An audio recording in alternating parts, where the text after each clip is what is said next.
Lakini msemo mwingine, kila penye mafanikio ya mwanaume kuna nani? Nani alikwambia? Nani amekwambia? Wenye mafanikio yapi? Wenye mafanikio, hiyo ni mifano ambayo mimi siwezi kumwambia mtoto wangu hivyo. Mwanamke yupi? Mama yake, dada yake, mke wake, mshikaji wake, yani mwanamke yupi? Maana inabidi muifafanue vizuri. Kwa sababu kuna wanaume ambao hawana wanawake na wamefanikiwa. Sio, mnanielewa? Mnanielewa vizuri? Tusiweke hivi vitu, kwani mafanikio yako wewe mwanamke yana nani? Na ninyi ambao hamna? Kwani mna wanawake wangapi ambao wamefanikiwa hawana wanaume? Sasa kwa nini muendeze hii misemo?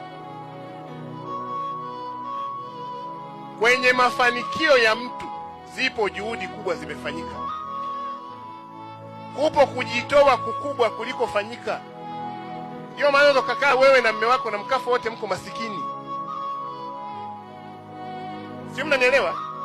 Tuambie watoto, ukitaka kufanikiwa lazima ufanye kazi kwa bidii. Sasa mtoto wako wa kiume yuko darasa la kwanza, unamwambia ili ufaulu unahitaji mwanamke au? Kwa pale mwanamke ni mama, si ndio? Na yule yatima tuliye naye kwenye kituo cha watoto yatima unamwambiaje?